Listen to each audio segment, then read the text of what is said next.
राष्ट्र सह्याद्री, आवाज जनतेचा, प्रयत्न जनहिताचा। राहाता तालुक्यातील एकरुखे येथे वारकऱ्याच्या वेशात आलेल्या 4 चोरट्यांनी पाणी मागण्याच्या बहाण्याने एका महिलेचे घर लुटल्याची धक्कादायक घटना घडली आहे। श्रद्धा गौरव बोर्डे या शनिवारी सायंकाळी घरात एकट्या असताना 2 दुचाकीवरून आलेले 4 भामटे त्यांच्या घरासमोर आले। त्यातील गांधी टोपी घातलेल्या एका वृद्धाने आपल्या बाळाला उलटी झाल्याचं सांगत पिण्यासाठी पाणी मागितले। मानवतावादी दृष्टिकोनातून श्रद्धा यांनी पाणी आणून सुरक्षेचे जाळीदार दार उघडताच वृद्धाने चाकू काढून त्यांच्या मानेला लावला। त्यानंतर त्यांच्या 3 साथीदारांनीही घरात प्रवेश करत श्रद्धा यांना मारहाण केली। दरोडेखोरांनी जीवे मारण्याची धमकी देत त्यांच्या अंगावरील दागिने हिसकावून घेतले। बेडरूममधील कपाटाची उचकापाचक करत सोन्या चांदीचे दागिने आणि रोख रक्कम असा एकूण 1,51,500 रुपयांचा ऐवज लंपास केला। घटनेनंतर चौघेही अंधाराचा फायदा घेत पसार झाले। घटनेची माहिती मिळताच पोलीस अधिकारी आणि फॉरेन्सिक पथक घटनास्थळी दाखल झाले। या चोरट्यांचा शोध घेण्यासाठी राहाता पोलिसांनी विशेष पथके तयार केली आहेत। दरम्यान अनोळखी व्यक्तींना मदत करताना नागरिकांनी सतर्क राहण्याचे आवाहन पोलीस प्रशासनाने केले। मी श्रद्धा गौरव बोर्डे। शनिवारी संध्याकाळी ज्यावेळेस मी एकटी घरामध्ये होते, सासू सासरे सत्संगसाठी बाहेर गेलेत आणि माझे मिस्टर मुलांना घेऊन लोणीला गेलेत।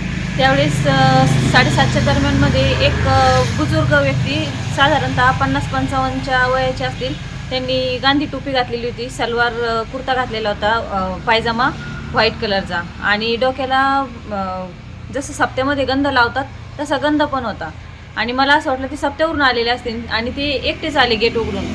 आणि आल्यानंतर त्यांनी मला आवाज दिला की मला आमच्या मुलाला उलट्या झाल्या म्हणे, बाळाला पाणी दे म्हणे। म्हणून मी त्यांना पाणी देण्यासाठी किचनमधून त्यांना ग्लास भरून आणला पाणी द्यायला। तर ते दरवाजा उघडला पाणी द्यायला। आधी मी जाळीतूनच बोलले, नंतर दरवाजा उघडला पाणी द्यायला। तर त्यांनी मला दरवाजात लगेच त्यांनी मध्ये मला चाकूचा धाक दाखवत सोफ्यावर बसवलं आणि बाहेरचा पोर्चमधला लाईट बंद करून टाकला। त्यानंतर बाकीचे 3 जण लगेच लाईट बंद झाल्यानंतर लगेच घरामध्ये घुसले आणि त्यांनी बाकी लगेच बघायला सुरुवात केली इकडं तिकडं आणि मी सोफ्यावर बसून राहिले, कारण की मला त्यांनी चाकूचा धाक दाखवल्यामुळे मी घाबरली आणि एका ठिकाणीच बसली। त्यांनी माझ्या गळ्यातलं वगैरे सगळं काढून घेण्याचा प्रयत्न केला, तर मी हाताने काढून दिलं ते गळ्यातलं। बाकीचं त्यांनी सगळं ओढून घेतलं, कानातलं कट मारून घेतला त्यांनी आणि मग हे सर्व काही प्रकार हा 10 मिनिटातच झाला। 9-10 मिनिटामध्ये सगळं होऊन गेलं। आणि कपाटातून काय काय वस्तू नेल्या?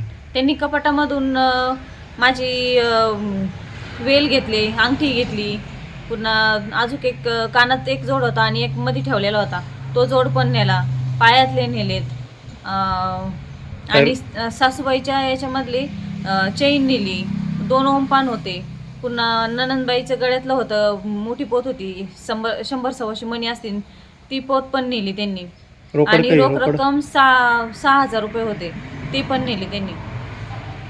आणि नंतर मग ते इथून गेल्यानंतर मी दरवाजा बंद करून लाईट चालू केला आणि लगेच फोन फिरवले।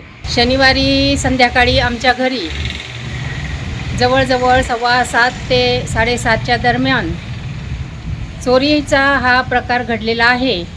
घरामध्ये आम्ही कोणीही व्यक्ती नव्हतो, माझी सुनबाई एकटीच होती आणि त्यांनी वारकरीचा ड्रेस परिधान करून भावनिक अत्याचार करत सुनबाईने एक वारकरी आहे बा, एक संत आहे अशा प्रेमळ भावनेने त्यांनी पाणी मागितलं आणि तिने ते पाणी देण्याचा प्रयत्न केला। ग्लास घेऊन ज्यावेळेस ती सिक्युरिटी दरवाजा खोलून बाहेर आली तर त्यांनी पाणी न पिता डायरेक्ट तिला चाकू लावला आणि तिला सांगितलं की तुझ्या अंगावरचं सर्व जे काही आहे ते सोनं मला काढून दे, नाहीतर मग तुझा जीव घेण्याचा प्रयत्नसुद्धा मी करू शकतो। तर ती घाबरून तिने सर्व ते दागिने काढून दिले आणि त्याच्या पाठीमागून 2-4 जण येऊन तिजोरीकडे गेले आणि आमच्या दोन्ही घरातल्या तिजोऱ्या त्यांनी साफ केल्या आणि सोन्याचा ऐवज घेऊन लंपास झाले। तर म्हटलेलं आहे संतांनी की दया धर्म का मूल है, पाप मूल अभिमान, तुलसी दया न छोडिये, जबलक घट में प्राण। तर आपल्या हिंदू समाजाप्रमाणे आपण त्या आध्यात्मिक क्षेत्रात असल्यामुळं त्या बळी पडतो आणि ते बळी पडल्यामुळं अशा घटना घडतात आणि आपल्याला त्याचा एक प्रभाव वेगळा पडून आपली लूट होते आणि आपल्याला त्या परेशानीचा सामना करावा लागतो। तर जनताला माझं हेच सांगणं आहे की आपल्या परिवारामध्ये या घटना घडू नये आणि आपण त्या घटनेचा बळी पडू नये। भले ते संत असो कोणतीही अशी व्यक्ती जे आपण परिचयाची नाही आहे, ओळखीची नाही आहे, तर अशा व्यक्तीला थारा देऊ नये आणि आपण आपलं संरक्षण करावं आणि इतरांनासुद्धा हा शुभ संदेश देण्याचा प्रयत्न करावा की जेणेकरून त्या घटना न घडणे आणि त्या परिवाराचं अनेक परिवारामध्ये ज्या घटना घडणार आहे पुढेही, तर त्यांनी सतर्क राहावं, चेतन राहावं आणि स्वतः चेतन राहून इतरांना पण हा संदेश द्यावा की जेणेकरून जनता जागृत होईल आणि अशा चोरीच्या प्रकरणापासून बळी न पडता त्या स्वतःचं संरक्षण स्वतः करू शकतात.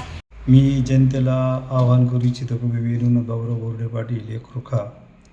तर एक जनतेला आव्हान आहे असं काही की नम्र निवेदने, आपला धर्म हा सनातन आहे, दया आपण एखाद्या करत असतो, पण दया करताना एक मेहरबानी तुम्हाला का माणूस पाहून करा का खरोखर त्याला कारण कोणालाही घरामध्ये प्रवेश द्यायचा नाही. माता भगिनी आपल्या भोळ्या असतात आणि त्याचा दुष्परिणाम काही होऊ शकतो. माझ्या घरात शनिवारी घटना घडलेली आणि याच्या अगोदर सुनबाई विशेष बोललेले आहे. तरी पुन्हा एकदा सगळ्या जनतेला आव्हान करतो व चेतन राहा, सावध राहा. चेतन म्हणजे चेतनता ही सगळ्यात उपयोग आहे. चतुराई नाही चेतन व्हा, एवढं नम्र निवेदन आणि सगळ्यांनी याचे ध्यान घ्यावं. नम्र निवेदन. ओके. राष्ट्र सह्याद्री न्यूजसाठी प्रतिनिधी युनुस इनामदार, राहता. राष्ट्र सह्याद्री, आवाज जनतेचा, प्रयत्न जनहिताचा.